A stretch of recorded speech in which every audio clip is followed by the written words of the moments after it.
Magdalena Abakanowicz. Her fabric sculptures were exhibited at the world's great art galleries.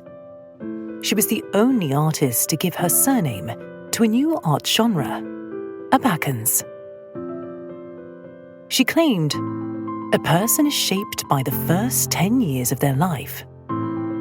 Abakanowicz spent them on an estate at Krempa, 140 kilometers from Warsaw, roaming around forests, fields and swamps, surrounded by alder groves and crisscrossed with brooks. Trees, boughs, tufts of grass and forest animals kept her company, as she rode bareback and made figures with clay, sticks and leaves. She lived in her own world of enchantment and set her imagination free to recreate it in art. Independent and self-confident, she had no desire to swim with the current. The artist wove her works on frames, projecting them into a space she had reconstructed. She let them hang loosely, free to move to oceanic rhythms and respond to each other. Abakanowicz created situations into which she placed the viewer, pioneering artistic installations in the early 1970s, a full decade before art theorists came up with the term.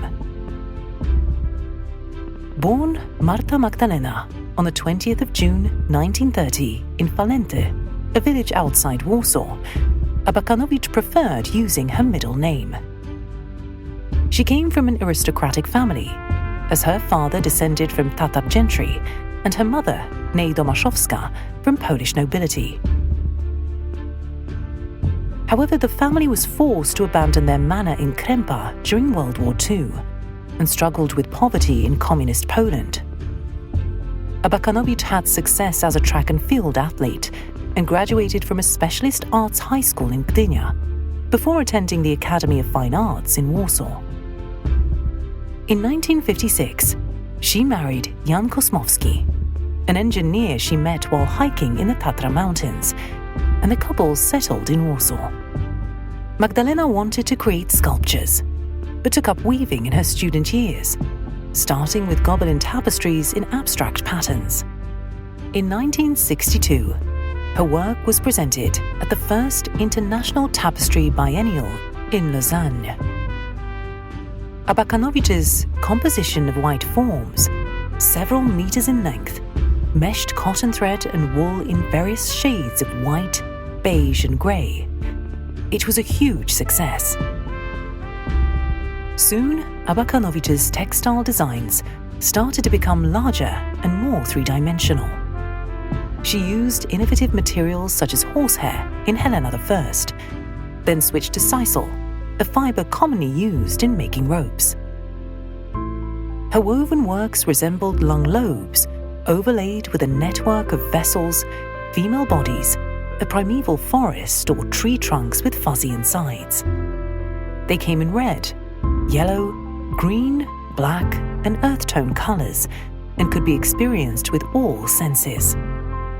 Abakanowicz wanted her viewers to touch or even hide in them, just as she used to hide in the hollow trunk of an old willow, to stay in her imagined world. Her textile sculptures had their own unique scent, particularly intense on humid days. She used to call them consciousness habitats. The works were so innovative and so unlike anything known at the time that they required a new name, which is how the term Abakan was coined from her surname. In 1965, her Abakans won a gold medal at the 8th Art Biennial in São Paulo, and from that moment, her career took off. She became the head of the Gobelin Tapestry faculty at Poznan's University of Fine Arts, which attracted students from all over the world. Every leading gallery wanted to display her soft sculptures. In 1970, her biggest woven installation, Voile d'Ourcq, was hung in Scher-Den-Bosch, the Netherlands. Spanning over 200 square meters, it resembled a dark, ancient forest. During the 1970s, her works were shown at 21 individual and 75 group exhibitions all over the world, including at New York's Museum of Modern Art. Alongside Abakans, she began to use thick ship ropes, which often extended outside galleries, like in Edinburgh, where they entwined St. Giles Cathedral. From woven structures, Abakanowicz moved on to silhouetted figures made of hollow plaster molds lined with jute bags and covered with synthetic resin. She said that people are also structures made of fiber, which was reflected in her series, Seated Figures, Backs and Heads. They show the drama of human existence, fears and havoc wreaked by the experience of war or communism. Working on a commission from the residents of Hiroshima, she created Space of Becalmed Beings, which featured 40 bronze backs commemorating the tragedy this Japanese city experienced in 1945. Her most famous work is Crowd, an installation made of several dozen tall, headless figures which confront man with himself and his solitude in multitude. Abakanowicz also created animal sculptures, birds and mutants. She even designed an urban development project for the La Défense district in Paris. Never built, it featured ecological estate housing shaped like trees. Determined, self-disciplined, and hard-working, she believed that art should be a way of life, not a profession. Abakanowicz died on the 20th of April 2017 in Warsaw. In 2022 to 2023, London's Tate Modern held an individual retrospective on her career.